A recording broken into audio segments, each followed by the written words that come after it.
ইজ্জত যায় না। ওই কুকুরের লেজকে তুই যতই সোজা করবার চেষ্টা কর না কেন, কোনোভাবেই সোজা হয় না। যেমন বেকা ঠিক বেকায় থাকে। স্বভাব কখনো হবে না। আমার বেশ শুনে তার মানে এখানে কোনো কিছু একটা অঘটন ঘটনা করতে চলেছে। কি অঘটন ঘটনা করি জানি না, কি অঘটন ঘটনা ঘটবে, তবে কোনো কিছু একটা ঘটনা ঘটে যাওয়ার পর বুঝতে পারি কিছু একটা ঘটনা ঘটে গেল। তাই বলছি ভাই, কোনো কিছু ঘটনা ঘটার আগেই তুই আমাকে তাড়াতাড়ি ডাক্তারের কাছে নিয়ে চল। তুই আমাকে তাড়াতাড়ি ডাক্তারের কাছে নিয়ে চল। ডাক্তারের কাছে নিয়ে যাবো, চল তুই। চলতে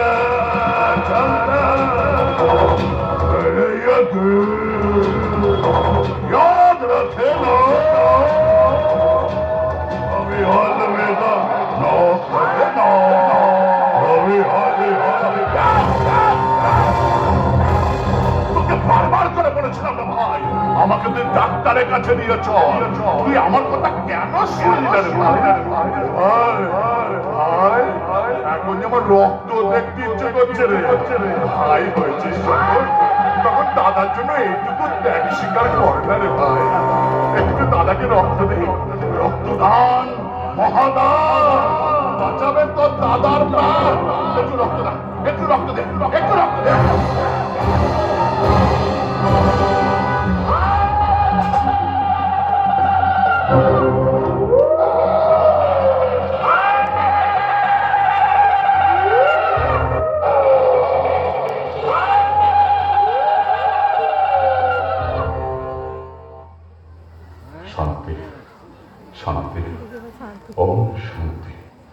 সর্বশক্তিমান ঈশ্বরের কাছে প্রার্থনা করি আমার ভাইয়ের অন্তিম যাত্রা পথ যেন শান্তিতে হয়।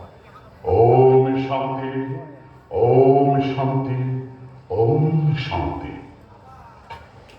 তাহলে আমার চলার পথে পাঁচিল হয়ে দাঁড়িয়েছে লক্ষ্মী। ওই পাঁচিল ভাঙতে তো আমার বেশি সময় লাগবে না। কান টানবো, মাথা এসে হাজির হবে।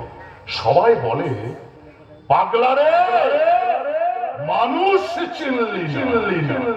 আর আমি বলি লক্ষ্মী রে, রাহুকে চিনলি না।